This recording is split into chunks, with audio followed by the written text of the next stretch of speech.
Gracias por esta reunión, gracias por estar acá. No, gracias. La verdad que para mí un privilegio. Recién le decía al amigo que me traía que me sentía gratamente sorprendido y espero serles útil con lo único que sé hacer, que es socializar la información que tuve el gusto, a veces un gusto agridulce, pero el gusto de poder producir para compartir con ustedes. Así que, si claro, les parece... sí. Claro. Bueno, lo principal es esto, el final en realidad, que es el título que últimamente... Yo les cuento algo que para mí es muy fuerte, pero también tiene que ver sobre por qué uno está donde está. Yo este año me morí y reviví. El 10 de mayo me morí, me agarró una muerte súbita, corriendo una maratón. Entonces, a partir de que vos volvés, las cosas se hacen mucho más intensas y todo lo que tiene que ver con cada momento que vivís, lo volvés a vivir de una manera mucho menos hipócrita. Viste que a veces uno hace cuestiones formales para cumplir. Yo a partir de eso, a partir de que sé que estoy regalado, la idea de la vida para mí es muy intensa, muy profunda. Entonces cada vez que estoy en algún lugar, lo que trato de hacer es tratar de vivirlo intensamente. Digo esto porque estamos acá para ver si con todo lo que uno puede expresar, con sinceridad alcanza, viene bien. Y si no viene bien, hay que charlarlo. Horacio, ¿cómo anda eso? Qué gusto. ¿Cómo estás? Bueno, dicho esto que para mí es importante compartir con ustedes, el principio tiene que ver con esto. ¿Qué hacemos nosotros frente a la realidad que nos toca? En el lugar donde nos toca esa realidad. Este es el punto de partida y el punto de llegada de cada charla. ¿Qué hacemos nosotros con la realidad que nos toca? ¿Somos espectadores? ¿Cumplimos con el mandato que nos manda el sistema? ¿O hacemos otra cosa? Este es el gran desafío. Lo decimos tanto para los chicos cuando vamos a la escuela primaria y secundaria, como para los chicos en la universidad, para la gente de los barrios. ¿Qué hacemos nosotros con la realidad que nos toca? ¿Somos espectadores? ¿Somos consumidores consumidos? ¿O somos protagonistas? Esta es la gran cuestión. En medio de esto, nosotros hemos investigado muchísimo en los últimos 15 años todo el desarrollo del narcotráfico en la zona del Gran Rosario. Lo primero que hay que decir para que nadie se sorprenda es que combatir al narcotráfico no es combatir el flagelo del narcotráfico. Combatir el narcotráfico es combatir al sistema capitalista. Y esto no es una deducción ideológica, no es ideología, es pura información. Desde la década del 60 hasta el presente, las Naciones Unidas, el Banco Mundial, el Fondo Monetario Internacional, la Organización para el Comercio y Desarrollo Europeo, que se llama OCDE, que es una sigla, ha definido que hay 5 vías de acumulación de dinero que tiene el capitalismo. La primera, el petróleo; la segunda, las armas; tercero, los medicamentos; cuarto, el narcotráfico; y quinto, la cuestión de la trata de personas. Estas son las 5 vías de acumulación que tiene el capitalismo por el cual se desarrolla todo el sistema económico y fundamentalmente el sistema financiero internacional. De estas 5 vías, las 5 vías tienen formas ilegales de acumulación de dinero, formas ilegales y rápidas y frescas, de acumular dinero fresco y rápido.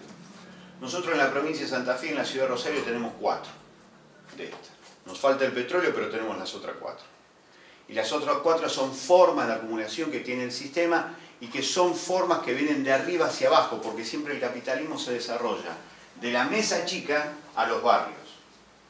El negocio siempre es de arriba hacia abajo. Esto hay que tenerlo en cuenta, especialmente cuando ustedes asisten, por ejemplo, al drama que me contaba el otro día una chica en la facultad, que decía que gracias a una charla se había dado cuenta que la culpa de la adicción que soportaba su hermano no era una consecuencia de él, no era culpa de él, sino que tenía que ver con todo este negocio que nosotros explicamos. La piba me decía llorando eso, una piba de clase media que accede a la facultad, y eso además pasa después en los barrios, cuando los pibes y los padres se dan cuenta que el que es adicto en realidad termina siendo una víctima. Y esto, si no se dice, no se ve. Porque por más que parezca obvio, no es obvio para ningún sector de la sociedad. Y no es obvio para ningún sector de la sociedad porque venimos de un saqueo del cual no hemos hablado prácticamente en la Argentina, que es el saqueo de las palabras. Nos han saqueado las palabras, y ustedes saben, las palabras son fundantes, somos a partir de las palabras que conocemos, pensamos con palabras, imaginamos con palabras, soñamos con palabras. Con menos palabras somos menos inteligentes, pero además somos más dependientes. Con menos palabras, más dependientes.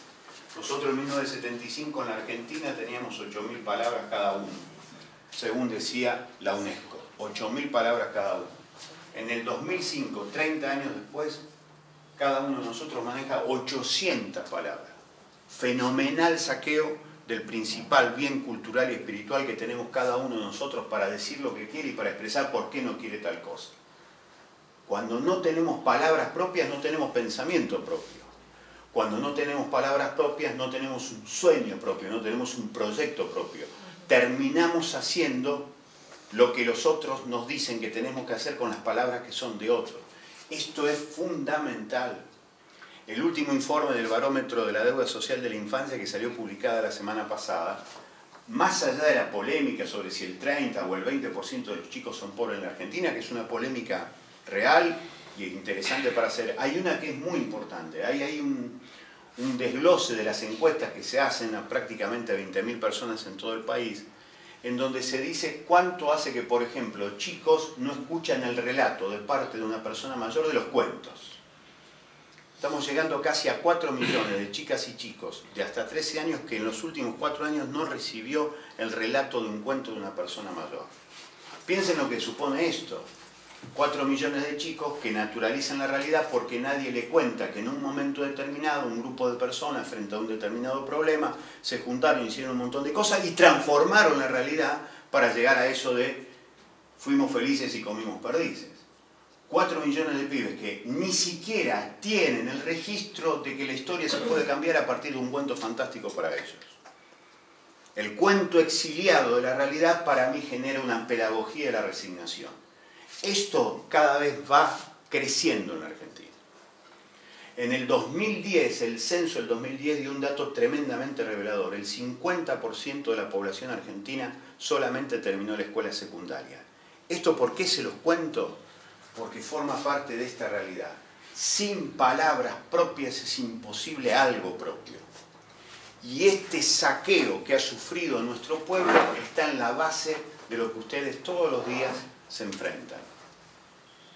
Adicción, el primer significado etimológico de adicción, adicto, es el tipo que está sin palabras. No es casual. Ese saqueo es directamente proporcional a lo que ustedes se enfrentan todos los días. Pero este es un saqueo planificado, esto es sistémico. Esto viene planificado desde arriba hacia abajo. En medio de estas concepciones, tener en cuenta que el capitalismo se alimenta de estas 5 vías de acumulación de dinero fresco, muchas veces ilegal. Lo que tenemos que percibir es que hay toda una historia, lo que decíamos antes. Basta de usar la palabra flagelo. Nosotros hablamos de las sonceras, de las narcosonceras. La madre de las narcosonceras es del flagelo.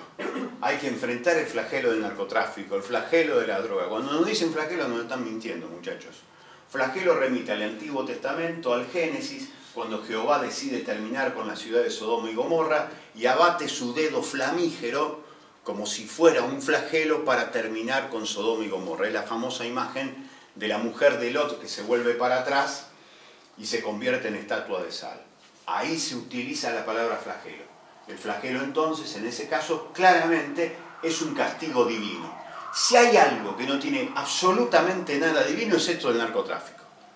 Porque acá hay sangre, guita, cuerpos destruidos, negocios, conexiones políticas, delincuentes de guante blanco que jamás en su vida pisan una comisaría o un pasillo del tribunal y desesperados que intentan sobrevivir empatándole al fin de mes siendo soldaditos que después terminan inmolados en el altar del dios dinero que está detrás de todo esto.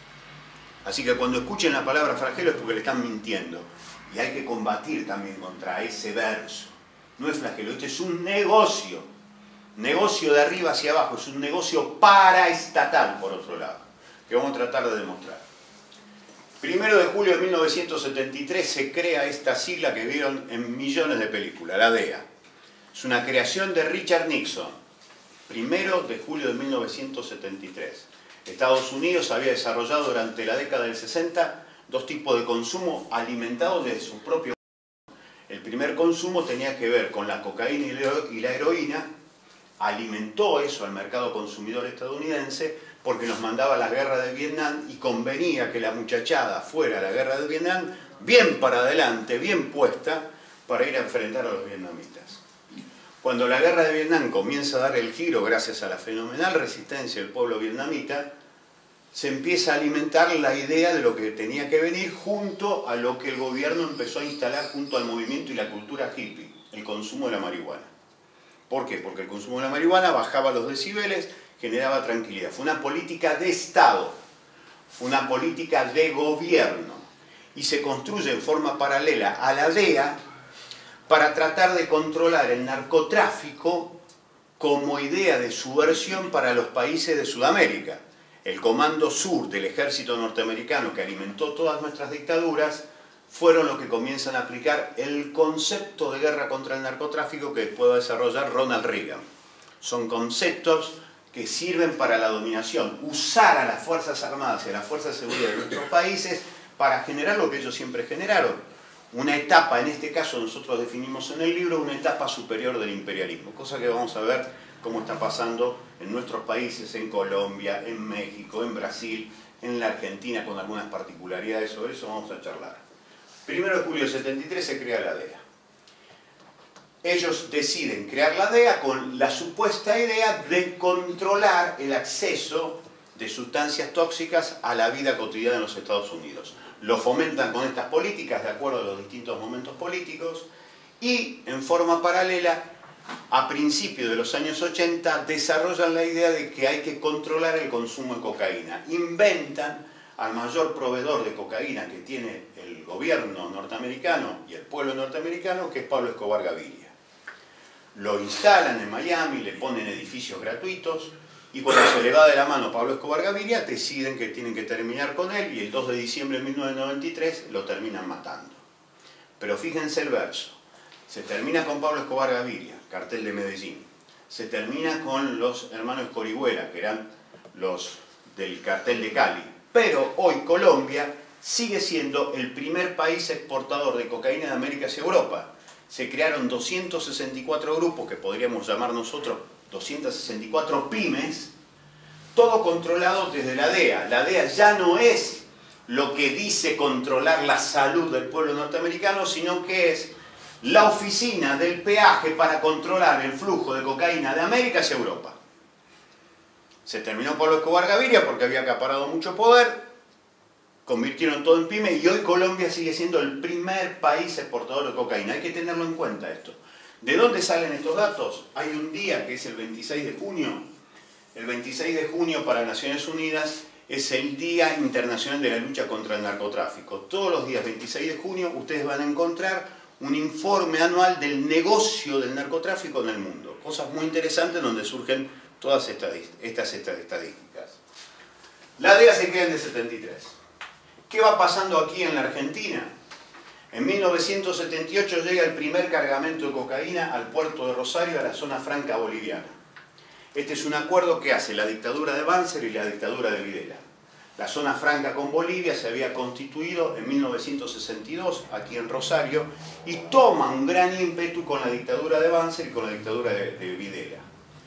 Hacen un contrato, hacen un contexto y Emilio Eduardo Macera viene a recibir ese primer cargamento, eso está en los diarios, y esto lo dice un oficial del ejército argentino que se llama Gustavo Bueno, que participó en la represión ilegal aquí en Rosario. Nosotros eso lo tenemos testimoniado por el propio Gustavo Bueno, que declara esto en el año 2009 en el Brasil. Por lo tanto, fíjense ustedes lo que es. Dos dictaduras a cargo de sus gobiernos, a cargo de sus estados, usurpando el poder, la de Banzer en Bolivia, la de Videla acá, que dicen, hagamos negocio con el narcotráfico, nosotros tenemos al mayor productor mundial de cocaína, que se llama el señor Roberto Suárez Gómez. Roberto Suárez Gómez es el rey de la cocaína, era el que le daba la cocaína a Pablo Escobar Gaviria. Pablo Escobar Gaviria le compraba a él. este hombre financia la dictadura de Banzer, financia las dictaduras que van a venir en Bolivia y son los que acuerdan aquí con Videla. Y el que acuerda es el que manejaba la vida y la muerte acá en Rosario. Ustedes saben que Rosario formaba parte del segundo cuerpo de ejército. Santa Fe, Chaco, Formosa, Misiones, Corrientes y Entre Ríos. El tipo que está en ese momento se llama Leopoldo Fortunato Galtieri. El tipo que después nos va a llevar a Malvinas. Nosotros, sin embargo, lo deberíamos recordar porque fue el mayor asesino de santafesinos y rosarinos. 169 desaparecidos tenemos durante la época de Galtieri. Con Galtieri laburaba este Gustavo Bueno. Y este Gustavo Bueno habla de esto, de que el primer cargamento de cocaína llega de esta manera, que es un negocio de dos gobiernos, de dos dictaduras, que tienen nichos corruptos de sus gobiernos para desarrollar el negocio y sacar guita fácil. ¿Cómo se llama eso? Negocio paraestatal. Esto después se confirma en Estados Unidos a partir de lo que hace un coronel del ejército norteamericano, Oliver North, que empieza a traficar amapola, que es la base de la heroína, desde Afganistán. Se vende eso en el mercado norteamericano y después se compran armas para los contras nicaragüenses cuando había estallado la revolución en 1979. Eso se llega a juicio, se determina que es así. Y termina las consecuencias en Oliver North. Pero Oliver North era coronel del ejército norteamericano. Era un negocio típicamente también paraestatal. El narcotráfico es un negocio paraestatal que necesita de nichos corruptos en los gobiernos nacionales, provinciales y municipales. Primer cargamento llega a Rosario en 1978. La ciudad de Rosario por entonces, en el 78 hasta finales de la década del 80, es una ciudad obrera, industrial, portuaria y ferroviaria. Con trabajo en los barrios. La piba y el pibe que terminaban o se iban de la secundaria antes de tiempo tenían un laburo en el taller metalúrgico, en el taller mecánico o tenían un laburito en la tienda. Eso es barrido en los años 90. En ese lugar donde había trabajo queda un agujero negro. ¿De qué se agarran materialmente los pibes hoy que no tienen ese laburo que estaba antes en la década del 70? Ahí aparecen los circuitos de desarrollo de dinero fresco y rápido que presenta el sistema. Armas y drogas. Esto comienza a aparecer ya a finales de la década del 80, principios de los años 90. Pero como es un negocio que es de arriba hacia abajo, de mesa chica hacia los barrios, necesitábamos algo más. En 1998 privatizamos dos cuestiones esenciales: el Banco Provincial de Santa Fe y el puerto de la ciudad de Rosario. El Banco Provincial de Santa Fe se lo dimos a los hermanos Rom, que eran los titulares del Banco General de Negocios del Uruguay, ya denunciado en 1995 que lavaban dinero del narcotráfico. Nosotros en aquel momento hicimos una denuncia, por supuesto ni 5 de bolilla nos dieron, se privatizó el Banco Provincial de Santa Fe y los hermanos Rom, hace 3 años atrás, uno de ellos murió, el otro sigue preso, los dos están presos por lavado de narcotráfico. Paramos la pelota. Paréntesis. Piensen en esto, muchachos. Subrayemos y demos vuelta a la película. Le entregamos el banco del segundo estado de la República Argentina, como es el Banco Provincial de Santa Fe, a lavadores de narcotráfico. El segundo estado de la República Argentina se los da para lavar dinero. Es muy hipócrita cuando dicen ¿por qué Santa Fe tiene tanta droga? ¿Cómo no va a tener tanta droga si le diste por acuerdo político el Banco Provincial a lavadores de narcotráfico? Se diseña el gran negocio desde la mesa chica. Tengo ya para lavar dinero. Ahora lo que tenemos que hacer, democratizar el consumo y generar de aquí una plataforma de exportación hacia Europa. 1998 privatizamos el puerto de Rosario. Se lo entregamos a los filipinos. En ese año, Oscar Álvarez, jefe de drogas peligrosas de la Policía Federal, que está en la calle Avenida Francia y 3 de Febrero, me dice: la mayor cantidad de cocaína entra y sale del país de los puertos privados de San Lorenzo, Puerto San Martín, Ramallo, San Nicolás y Rosario. Desde el 98 se sabe esto. Desde 1998, 2 sacerdotes extraordinarios, Edgardo Montaldo en el norte de la ciudad, Joaquín Núñez en la zona oeste, me dicen que los chicos que ellos van alimentando todos los días comienzan a matarse por el dominio de una esquina para vender cocaína. 1998. En el año 2000 nosotros publicamos el primer libro, Ciudad Blanca, Crónica Negra, Historia Política del Narcotráfico en el Gran Rosario. Año 2000. en donde había causas en la justicia federal que ya hablaban de la exportación del puerto de Rosario de cocaína hacia Europa. La clase política, los sectores mayoritarios de la clase política, ¿dónde estaban? En aquel momento, el actual gobernador Antonio Bonfatti era secretario de gobierno. Y en aquel momento decía que para solucionar el tema del consumo de droga había que poner luces en los barrios, iluminar los barrios. Esa era la gran idea que tenía Bonfatti como secretario de gobierno. Eso figura en el libro. Figuró en aquel libro del año 2000, figura en este como para marcar esas ideas. De ver cómo miraban para el otro lado, cómo de manera cómplice miraban para el otro lado. 2004, asesinan a Sandra Cabrera. Sandra Cabrera era la secretaria general de la Asociación de Mujeres Meretrices de la Argentina. Nosotros tuvimos la suerte de investigar todo el expediente y hablar con todas las chicas que formaban parte del mismo equipo de trabajo que tenía Sandra. El expediente es brutal porque en el expediente se lee con absoluta claridad que la Policía Federal y la Policía Provincial usaban a las trabajadoras sexuales para vender la droga que ellos supuestamente incautaban para destruir. No, la incautaban para después volverla al mercado y cobrar de ello. Eso está en el expediente. Pero como el expediente debía solucionar supuestamente la incógnita de quién fue el matador real de Sandra Cabrera, lo dejaron allí. Solamente lo empezamos a denunciar y difundir todos aquellos que leímos el expediente. Pero desde el 2004 lo que se sabe es que los principales grupos distribuidores de drogas en la provincia de Santa Fe son los nichos corruptos de la Policía Provincial y de la Policía Federal. Desde el año 2004 se sabe esto. Y lo saben integrantes del Poder Judicial, tanto provincial como federal. Por eso lo que hay que denunciar son las hipocresías, porque todas esas hipocresías después pesan en las familias de los pibes o de la gente que ustedes atienden.